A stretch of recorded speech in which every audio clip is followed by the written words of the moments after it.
की ओर से आगे तैयार रहेंगे। बिल्कुल ताली आपकी ओर से।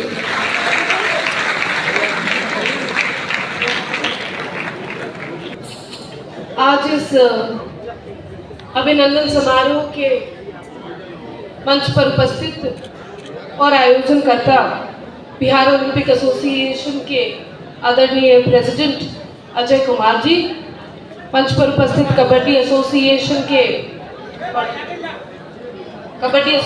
के अध्यक्ष कुमार विजय जी, मंच पर उपस्थित साइकिलिंग एसोसिएशन के प्रेसिडेंट कौशल किशोर जी, मंच पर उपस्थित फेंसिंग एसोसिएशन के प्रेसिडेंट रामाशंकर प्रसाद जी, मंच पर उपस्थित बिस्कोमान के अध्यक्ष और साथ ही साथ कुश्ती संघ के बिहार एसोसिएशन के अध्यक्ष बड़े भाई विशाल सिंह जी, मंच पर उपस्थित हैंडबॉल एसोसिएशन के प्रेसिडेंट पंकज कुमार जी, मंच पर उपस्थित बॉक्सिंग एसोसिएशन की सेक्रेटरी महोदया बहन श्वेता कुमारी जी, मंच पर उपस्थित और नवनिर्वाचित नेशनल राइफल एसोसिएशन के एग्जीक्यूटिव कमेटी मेंबर और बिहार स्टेट राइफल एसोसिएशन के जनरल सेक्रेटरी हमारे चाचा कुमार त्रिपाठी सिंह जी, मंच पर उपस्थित एक्स IAS ऑफिसर और वर्तमान में ओलंपिक एसोसिएशन के सेक्रेटरी आदरणीय प्रदीप कुमार जी, इस मंच के सामने बैठे तमाम खेल संघ के ऑर्गेनाइजेशन के आए हुए सभी पदाधिकारीगण,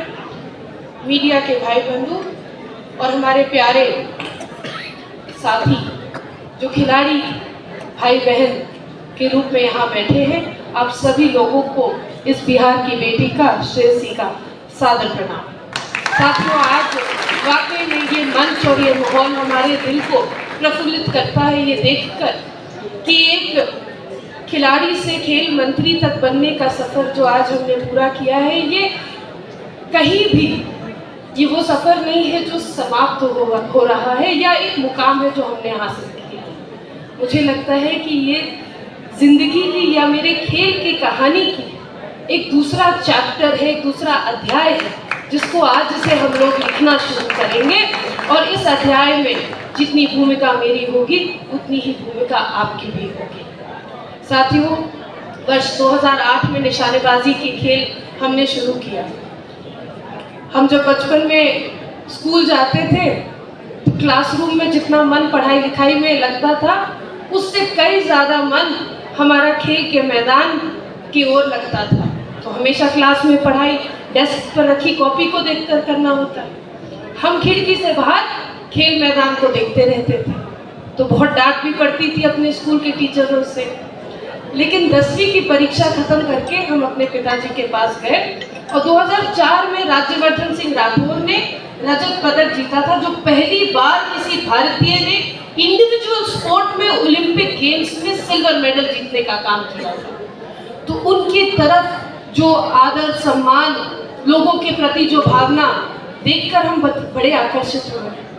10वीं की परीक्षा जो बोर्ड एग्जामिनेशन होता है वो खत्म करके हम अपने पिताजी के पास गए और हमने उनको कहा कि पापा, हमको भी राज्यवर्धन सिंह राठौर जैसा बनना है, हमको भी निशानेबाजी करनी है। पिताजी का सबसे पहला सबक, क्योंकि नेशनल राइफल एसोसिएशन के अध्यक्ष थे, तो हमको लगा कि अच्छा पापा प्रेसिडेंट है, बड़े आसानी से खेल में घुस जाएंगे, सीख लेंगे। तो सबसे पहले हमारे पिताजी स्वर्गीय दादा दिग्विजय सिंह जी ने हमको सिखाया कि श्रेयसी, यदि निशानेबाजी करनी है तो बिल्कुल करो, आगे बढ़ो, बिहार को लेकर आगे बढ़ो, लेकिन हमसे किसी मदद की उम्मीद और अपेक्षा मत करना। हमको बड़ा खराब लगा, लेकिन प्यार भी उतना ही था खेल और खेल मैदान से। तो हम बोले कि कोई बात नहीं पापा, हम कर लेंगे। आगे आते हैं, जब निशानेबाजी के लिए तो बंदूक चाहिए। अब बंदूक खरीदने के पैसे तो हमारे पास थे नहीं, हम तो 16 साल के थे। तो हम पिताजी के पास गए, बोले कि पापा, आप किसी से संघ एसोसिएशन के सब लोग आपसे जुड़े हुए हैं, किसी को बोल दीजिए बंदूक मिल जाएगा हमको। तो पापा बोले कि हम पहले दिन तुमको बोले कि हमसे कोई भी मदद की उम्मीद मत रखना। साथियों, उस दिन हम अपने सीनियर खिलाड़ियों के पास गए, कुछ और कोच के पास गए और उनसे हमने पूछा कि अगर आपके पास कोई बंदूक है तो हमको उधार में दे दीजिए, क्योंकि हमारे पास अपनी कोई बंदूक नहीं है। सब लोग कभी कभी मजाक भी उड़ाते थे कि अरे इतने बड़े अध्यक्ष, संघ के अध्यक्ष की बेटी होने के बाद उधार पर बंदूक ले रही है। तो उसको छुपाने के लिए हम बोले कि नहीं नहीं, हम अपने से करना चाहते हैं, इसीलिए हमको उधार आप ही अपनी बंदूक दे दीजिए। एक वो दिन था साथियों, और वो संघर्ष वहाँ से शुरू हुआ। लोगों को लगता है कि किसी प्रिविलेज्ड फैमिली से आने के कारण शायद कोई हाथ पकड़ के निशानेबाजी में आगे कर दिया। उस दिन हमने अपनी बंदूक उधार की जो ली, उसी से हमने अपना पहला अंतर्राष्ट्रीय पदक भी जीता।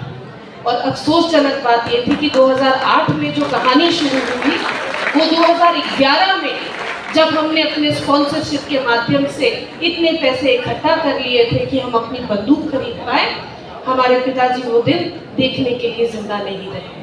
हर खिलाड़ी का अपना संघर्ष होता है, लेकिन हमने अपने इस पूरे 18 साल के निशानेबाजी के करियर में यही सीखा कि यदि दृढ़ निश्चय के साथ, संकल्प के साथ अपना लक्ष्य तय कर लो, तो दुनिया में कोई ऐसी चुनौती नहीं है जो तुम्हें पीछा रखेगी या तुम्हें अड़ंगी लगाने का काम करेगी। हमने हर रोज अपने आप से सिर्फ रात में सोने से पहले एक सवाल किया कि क्या आज के दिन में 100% अपनी क्षमता अनुसार हमने अपने निशानेबाजी की प्रशिक्षण को दिया या नहीं दिया। अगर उस सवाल का जवाब हर एक खिलाड़ी अपने आप से कर सके, मैं नहीं कहती कि अपने कोच को बताइए या अपने खेल एसोसिएशन को बताइए या खेल विभाग को बताइए, आप अपने आप से रोज रात सोने से पहले जरूर ये सवाल कीजिएगा कि जिस खेल में आप आगे बढ़ना चाहते हैं, क्या उस खेल के प्रति आपने अपनी ट्रेनिंग में 100% क्षमता अनुसार कार्य किए या नहीं किए। यदि आप अपने आप को इस सवाल का जवाब सच्चाई के साथ दे सकते हैं और इस सच्चाई के साथ वो जवाब हाँ आता है, तो आप निश्चिंत रहिए साथियों, सिर्फ एक अर्जुना अवार्डी नहीं, लेकिन आने वाले स्वर्णिम भविष्य में बिहार के अनेकों खेल रत्न अवार्डी भी निकलेंगे। और वो खेल रत्न अवार्डी और अर्जुना अवार्डी मेरे आंखों के सामने इस सभागार में आज उपस्थित है। हम लोग 2010 में एक बेटी और एक पिता ने एक सपना देखा कि राष्ट्रमंडल खेल यानी कि कॉमनवेल्थ गेम्स में पदक जीतेंगे। तब भारत की किसी भी महिला ने शॉटगन की स्पर्धा में इस पदक को हासिल नहीं किया था। 2010 में पिताजी के गुजर जाने के बाद 2014 का कॉमनवेल्थ गेम्स में सिलेक्शन हुआ। 4 साल की लंबी लड़ाई और कड़ी मेहनत के बाद ये मौका, ये सौभाग्य प्राप्त हुआ। जब 2014 में कॉमनवेल्थ गेम्स के स्कॉटलैंड के उस फील्ड में पहुंचे, जहां हमको पता चला कि अभी हमारे कुश्ती संघ के जो प्रदेश अध्यक्ष हैं वो भी वहां पर उपस्थित थे। हम लोग जब वहां पर कॉमनवेल्थ गेम्स में पहुंचे तो पता चला कि हमारी बैक इंजरी के कारण हम वहां पर कम्पीट नहीं कर पाएंगे। तो स्कॉटलैंड के जो डॉक्टर्स थे, उन लोगों ने कहा कि यदि आप निशानेबाजी करना चाहती हैं तो इस कॉमनवेल्थ गेम्स को छोड़ दीजिए। पिताजी का किया हुआ वादा था। बिहार के लोग ताक लगाए बैठे हुए थे कि बिहार की एक लड़की पहली बार कॉमनवेल्थ गेम्स तक गई है, क्या करेगी नहीं करेगी। तो हमने कहा कि ये इंजरी है, बाद में देख लिया जाएगा, अभी बंदूक चलाते हैं। उस दिन बंदूक चलाए तो भारत की सबसे पहली महिला बने जो कि शॉटगन की स्पर्धा में रजत पदक जीतने का काम किए साथियों। रजत पदक जीत कर आए तो बड़ी खुशी हुई, लगा कि पापा का सपना पूरा कर लिया है। बिहार से अनेकों लोग का फोन आया। अभी जो